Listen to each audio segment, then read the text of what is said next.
जय हिंद प्यारे साथी। इस वीडियो में बात करने वाले हैं बीएसएफ कांस्टेबल ट्रेड्समैन की भर्ती के बारे में। तो जैसा कि आप सभी को पता है कि कांस्टेबल ट्रेड्समैन 1284 पदों पर जो भर्ती निकाली गई थी, इसके एडमिट कार्ड जारी कर दिए गए और पहले फेज में अब आपके फिजिकल यानी पीएसटी और पीईटी कंडक्ट होगा।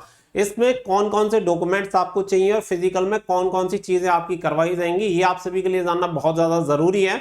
क्योंकि आप सभी को बता दें कि बहुत सारे कैंडिडेट जो होते हैं वो एप्लीकेशन फॉर्म भरने की वजह से बाहर हो जाते हैं, जिनका फॉर्म रिजेक्ट हो जाता है। बहुत सारे कैंडिडेट ऐसे होते हैं जो कि अपने सही डॉक्यूमेंट्स को वहां पे प्रेजेंट नहीं कर पाते, जिसकी वजह से फेल हो जाते हैं। और बहुत सारे कैंडिडेट को पता ही नहीं होता कि भर्ती प्रोसेस में होने वाला क्या है, जिसकी वजह से कैंडिडेट डिस्क्वालीफाई होते हैं।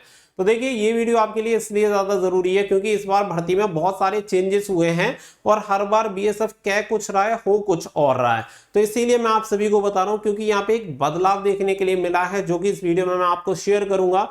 तो प्लीज आप जो भी बच्चे एग्जामिनेशन देने जा रहे हैं, फिजिकल देने वाले हैं, वो सभी ध्यान से इसे जरूर देखें और वीडियो पसंद आए तो वीडियो को लाइक शेयर करके चैनल को सब्सक्राइब कर लें और बेल आइकन पर प्रेस कर लें ताकि अगर कोई फ्यूचर में अपडेट आए तो उसका नोटिफिकेशन आपको सबसे पहले मिल जाए। अपडेट की तरफ चलते हैं और आप सभी को पूरी इंफॉर्मेशन देते हैं कि यहाँ पे जैसे कि मैंने आपको बताया कि फिजिकल में क्या क्या होगा और कौन कौन से डॉक्यूमेंट्स आपको चाहिए, इसके बारे में हम आपको पूरी अपडेट यहाँ पे देंगे। सबसे पहले देख लेते हैं आपका पीएसटी। तो पीएसटी आप सभी को पता ही है, एडमिट कार्ड में दे रखा है। तो पीएसटी की अगर मैं बात करूं तो देखिए, पीएसटी का मतलब है आपकी height, chest and weight. Weight का जो पॉइंट है वो आपका मेडिकल में बनता है। वेट में आपको डिस्क्वालीफाई नहीं करेगा, डिस्क्वालीफाई कर सकता है तो केवल हाइट और चेस्ट में। अब देखिए, चेस्ट की अगर मैं बात करूं तो सभी के लिए एक ही दे रखी है इसने, 75 नॉर्मल और फुलाकर 80। किसी के लिए कोई छूट नहीं है, सभी के लिए समान है। 75 से 80 सेंटीमीटर सभी की चेस्ट होनी चाहिए। ऊपर से लेके इस वाली रो में अगर आप नीचे तक देखेंगे, सभी मेल कैंडिडेट के लिए 75 से 80 सेंटीमीटर यहाँ पे सीना होना चाहिए। क्लियर इसने बोला हुआ है। इसके अलावा जो बात आ जाती है वो आ जाती है हाइट की। तो देखिए, हाइट के लिए अगर मैं बात करूं, अब बात कर लेते हैं हाइट के लिए। तो हाइट के लिए आपको बता दें कि जैसे अगर आप एससी कैंडिडेट हैं या ईडब्ल्यूएस कैंडिडेट हैं या फिर आप जनरल कैंडिडेट हैं या फिर आप ओबीसी कैंडिडेट हैं, तो इन कैटेगरी से अगर आप बिलोंग करते हैं तो आपकी लंबाई होनी चाहिए 165 सेंटीमीटर मेल कैंडिडेट की। और अगर आप फीमेल कैंडिडेट हैं तो आपकी लंबाई होनी चाहिए 155 सेंटीमीटर। बाकी का अगर मैं बात करूं कि नॉर्मल, अगर आप नॉर्मल स्टेट से, डिस्ट्रिक्ट से बिलोंग करते हैं और एसटी कैंडिडेट हैं तो एसटी कैंडिडेट में मेल कैंडिडेट की 160 सेंटीमीटर और फीमेल कैंडिडेट की 148 सेंटीमीटर चेस्ट। बाकी का सभी कैटेगरी के लिए सेम है। अगर मैं बात करूं यहाँ पे, जैसे कि आप एसटी कैटेगरी से बिलोंग करते हैं, साथ ही में हिलिंग एरिया से भी अगर आप आते हैं, एलडब्ल्यूई अफेक्टेड डिस्ट्रिक्ट से, तो 158 सेंटीमीटर मेल कैंडिडेट और 147 सेंटीमीटर फीमेल कैंडिडेट।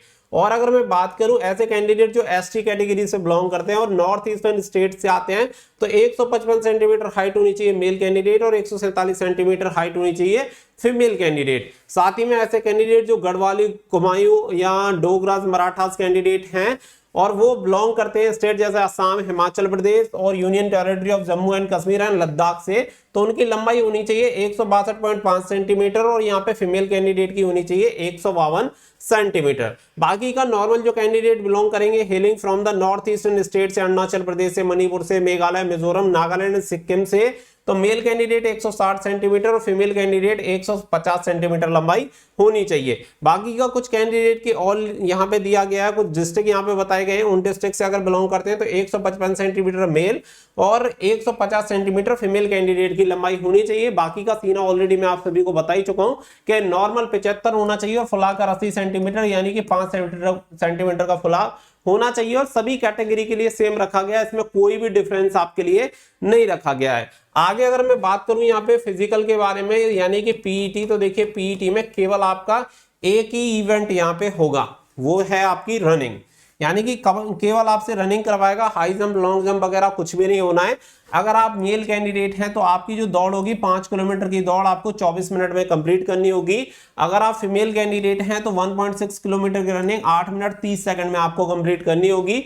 यही केवल आपका फिजिकल में होना है। पीएसटी एंड पीटी दो ही स्टेज आपके यहाँ पे होंगे, तो दोनों स्टेज का मैंने आपको क्लियर कर दिया कि हाइट, चेस्ट कितनी होनी चाहिए, कौन सी कैटेगरी के लिए, साथ ही में आपका रनिंग यहाँ पे कितनी होगी, इसके अलावा और कोई इवेंट आपका नहीं होना है। तो फिजिकल के लिए तो यहाँ पे आप सभी को एकदम से क्लियर हो जाना चाहिए। अगर इसके बाद भी अगर कोई डाउट है तो आप मुझे कमेंट सेक्शन में लिख सकते हैं। बता देता हूं कि जब आपका बीएसएफ की तरफ से नोटिस जारी किया गया था कि आपके भर्ती प्रोसीजर में कुछ बदलाव किए गए हैं रिक्रूटमेंट प्रोसेस में, तो आप देखिए यहाँ पे देखेंगे फर्स्ट फेज के लिए इन्होंने क्लियर लिखा हुआ है फिजिकल स्टैंडर्ड टेस्ट एंड आपका फिजिकल इफिशिएंसी टेस्ट, यानी कि पीएसटी एंड पीईटी। और यहाँ पे देखेंगे तो डॉक्यूमेंटेशन एंड ट्रेड टेस्ट लिखा हुआ है थर्ड फेज में, यानी रिटन एग्जामिनेशन कंडक्ट हो जाने के बाद।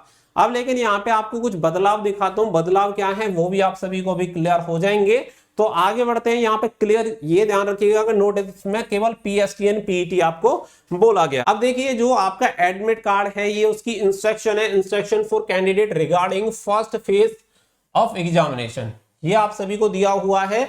एडमिट कार्ड के ऊपर देखेंगे तो आपको पीएसटी एंड पीईटी ही देखने के लिए मिलेगा, लेकिन अगर यहाँ पे अगर आप देखेंगे तो आपको कुछ और ही नजर आएगा, वो मैं आप सभी को बता देता हूँ जब आप इंस्ट्रक्शन को ध्यान से पढ़ेंगे। सबसे पहले मैं आप सभी से सॉरी बोलना चाहूंगा कि सुबह जो मैंने एडमिट कार्ड वाली वीडियो बनाई थी, उस वाली वीडियो में इस चीज को मैंने ऐड नहीं किया था और उसमें मैंने केवल पहले पॉइंट को रीड करके आपको ये बोल दिया था कि एक आईडी प्रूफ और एडमिट कार्ड लेके जाना है, फोटो लेके जाने हैं, बाकी का कुछ नहीं लेके जाना है। तो ऐसा नहीं है, यहाँ पे इंस्ट्रक्शन में कुछ और चीजें भी हैं जो कि मैंने यहाँ पे रीड नहीं की थी, वो भी आप देख लें। तो पहला पॉइंट यहाँ पे दिया गया है कि आपके लिए मैंडेटरी है कि आपको अपना admit card with a valid identity proof यहाँ पे आपको लेके जाना है, यानी कि एक आईडी प्रूफ और आईडी कार्ड आपका होना चाहिए। टाइम से आप सभी को पहुंचना है, ये भी आप सभी को बोला गया है। नंबर 3 पे जो भी आने जाने टीएडीए के एक्सपेंसेस होंगे आपके रहेंगे, कोई एक्सपेंसेस वगैरह बीएसएफ की तरफ से नहीं दिए जाएंगे। नंबर 4 पे बोला गया कि अगर आपको कोई इंजरी होती है या स्वास्थ्य से संबंधी कोई दिक्कत होती है तो उसके आप स्वयं जिम्मेदार हैं, बीएसएफ उसका जिम्मेदार नहीं है। अब कहानी आती है नंबर 5 की, तो नंबर 5 पे पहुंचिए। You should bring original and photocopy of documents duly self-attested and testimonials। Example के लिए caste certificate for the OBC SC ST candidate including non creamy layer certificate for OBC candidate only in the prescribe format given in the advertisement for the relaxation in the age height and chest. तो यहाँ पे आप सभी को बता दें कि ये डॉक्यूमेंट्स के लिए आपको बोला गया है और इसमें खाली एक चीज बोली गई है। मैं आपको क्लियर कर दूं, बहुत सारे डॉक्यूमेंट्स के लिए अलग अलग आपको बोला जाएगा, लेकिन अलग अलग यहाँ पे आप देखेंगे तो यहाँ पे original and photocopy document self attested यहाँ पे होना चाहिए। और किसके लिए बोला गया है? कास्ट सर्टिफिकेट के लिए। अगर आप ओबीसी एससी एसटी कैंडिडेट हैं इंक्लूडिंग नॉन क्रीमी लेयर, तो आपको जो प्रिस्क्राइब फॉर्मेट दिया गया है एडवर्टाइजमेंट में वो लेके जाना है एज हाइट एंड आपका चेस्ट रिलैक्सेशन के लिए। यानी कि आपको कोई डोमिसाइल वगैरह ऐसी चीजें यहाँ पे तो नहीं मांगी गई है, ना ही 10th का सर्टिफिकेट मांगा गया है, ना ही 12th का सर्टिफिकेट मांगा गया है। जैसा कि मैंने आपको बोला था कि यहाँ पे पहले से ही इन्होंने नोटिस जारी करके उस नोटिस में बोला गया है कि डॉक्यूमेंटेशन का जो फेज होगा वो फेज 3rd में होगा।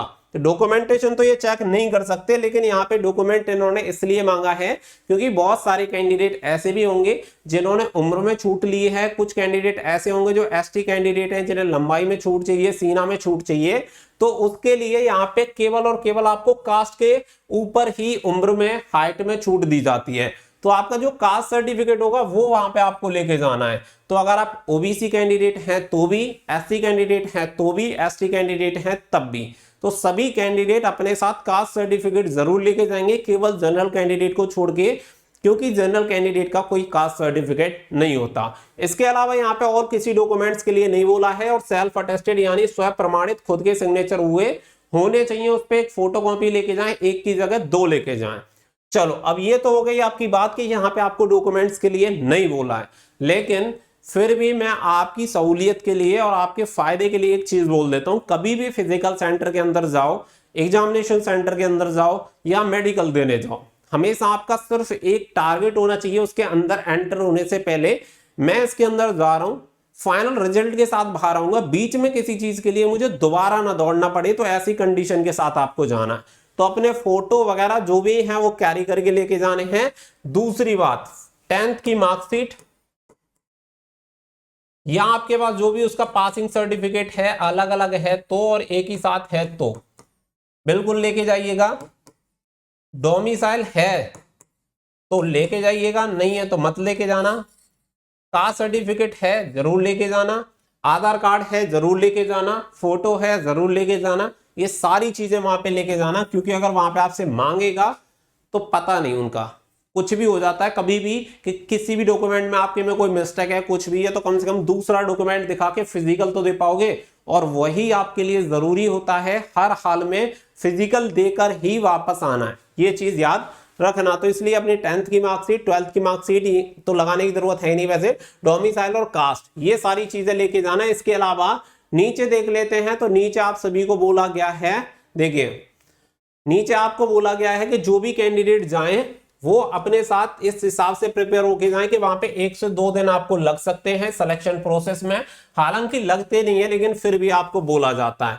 और यहाँ पे जो आप सभी को बोला गया है कि failure in any event like PST PET will result ultimation of candidature in the selection process, तो खत्म हो जाएगा, मतलब प्रोसेस से बाहर हो जाएगा किसी भी स्टेज में अगर आप फेल होते हैं। और साथ ही में यहाँ पे बोला गया है कि the admit card generated through to appear the candidate for first phase of examination purely provisional, तो यहाँ पे प्रोविजनल है, ये ना माने कि परमानेंट है। तो ये सारे इंस्ट्रक्शन आपको दे दिए गए हैं। तो डॉक्यूमेंट्स के लिए केवल कास्ट सर्टिफिकेट के लिए बोला गया है 10th का ले जाएं, डोमिसाइल ले जाएं, कास्ट भी ले जाएं, आधार कार्ड भी लेके जाएं, फोटो भी लेके जाएं, पैन कार्ड भी लेके जाएं, और सभी की एक एक दो फोटो कॉपी करा के लेके जाएं, क्योंकि बैग तो आप लेके जाएंगे तो उस बैग में थोड़ी सी जगह और कर लेना और अपने डॉक्यूमेंट्स को भी साथ कैरी कर लेना। ये आपके लिए आपके फायदे की बात मैं आपको बता रहा हूं। बाकी का जो आपको जरूरी है और इंस्ट्रक्शन में बोला गया है वो मैंने आपको इस वीडियो में क्लियर कर दिया है।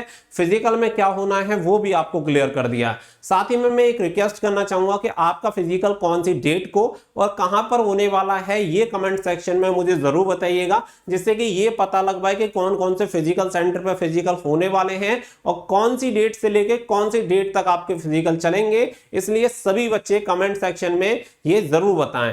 मिलते हैं नेक्स्ट वीडियो में, फिलहाल के लिए बस इतना ही। तो थैंक यू फॉर वॉचिंग। जय हिंद, जय भारत।